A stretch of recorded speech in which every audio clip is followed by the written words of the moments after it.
Bajaj Nagar police ठाण्याच्या हद्दीतील Shraddhanand पेठमधील delight स्पामधील सर्वात मोठ्या देहव्यापावर गुन्हे शाखेच्या पथकाने छापा घातला। या छाप्यात 5 तरुणींना पोलिसांनी ताब्यात घेतले। ही कारवाई मंगळवारी सायंकाळच्या सुमारास करण्यात आली। स्पा मालक आणि व्यवस्थापकावर पोलिसांनी गुन्हा दाखल केला। रहानुद्दीन, सहानुद्दीन, आसाम आणि रिजुल अली, इस्माईल अली, गुवाहाटी आसाम अशी आरोपींची नावे आहे।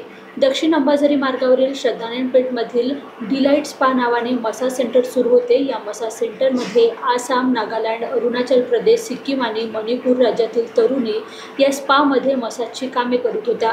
मात्र मसाजच्या आड तरुणीकडून स्पा सेंटरचा मालक रहानुद्दीन हा देहव्यापार करून घेत होता। 5ही मुलींची राहण्याची व्यवस्था स्पामधील एका खोलीत करण्यात आली होती।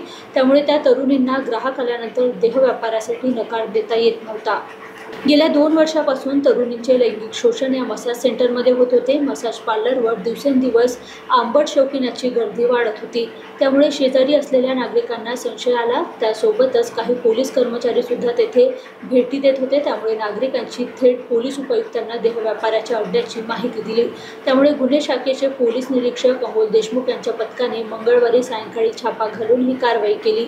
बजाजनगर पोलीस स्टेशन अंतर्गत डिलाईट स्पा या ठिकाणी अनैतिक मानवी देहव्यापार चालतो अशी इन्फॉर्मेशन आमचं युनिट 1 क्राईम ब्रांचच्या पथकाला मिळाली होती। त्यानुसार त्या माहितीच्या आधारे संबंधित डिलाईट स्पा हे जे सलून पार्लर आहे त्या ठिकाणी छापा घालण्यात आला। त्यामुळे मिळालेली इन्फॉर्मेशन खरी असल्याचं आढळून आलेलं आहे। त्यामध्ये 5 महिलांचा वापर करून सदर हा अवैध गुन्ह्याचा प्रकार घडत असल्याचं आढळून आलेलं आहे। त्या 5 महिलांची तिथून सुटका करण्यात आली होती।